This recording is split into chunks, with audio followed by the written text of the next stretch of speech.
DP अगवान ऐं ख़ैरपुर जे ज़िले chairman Shahryar Wassan चयो आहे त मंज़ूर हुसैन वसाण कूड़े केस मां बाइज़त बरी थियो आहे, जेका मुखालफ़नि जी शिकस्त आहे। प्रेस कॉन्फ्रेंस कंदे शहरियार वसाण चयो त सिंध समेत सॼी दुनिया में कोरोना वायरस पकड़ियल आहे, जंहिंखे सिंध सरकार बहितर नमूने मुंहुं ॾेई रही आहे। हुन चयो त मंज़ूर वसाण शहीद मोहतरमा बेनज़ीर भुट्टो जो सचो सिपाही आहे।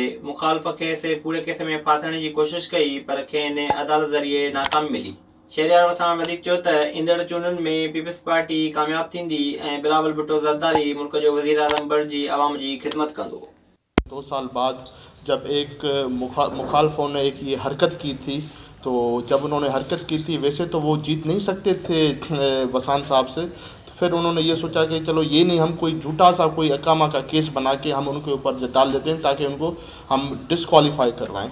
अल्लाह के करम से 2 साल कोर्ट में केस चला। उसमें बड़े वसान साहब, मंजूर वसान साहब के साथ हमारी पीपल्स पार्टी की सीनियर रहनुमा लीडर अति फरियाल टालपुर साहिबा भी, सोहेल सियाल, नासिर हुसैन शाह साहब और सरदार चांडियो, ये सब 4-5 सब के ये सेम केस था।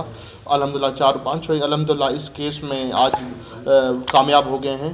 कोरोना का डेफिनेटली एक सीरियस इशू पूरे सूबे या मुल्क पूरी दुनिया के लिए बहुत एक हैरान कुन चीज़ है।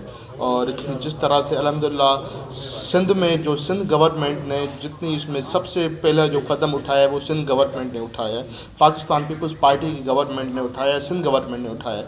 और जब उसी चीज़ को देखते हुए दूसरे सूबों ने भी वही चीज़ कॉपी की। विजिट कयो अवामी आवाज़ मीडिया ग्रुप की वेबसाइट awamiawaz.pk।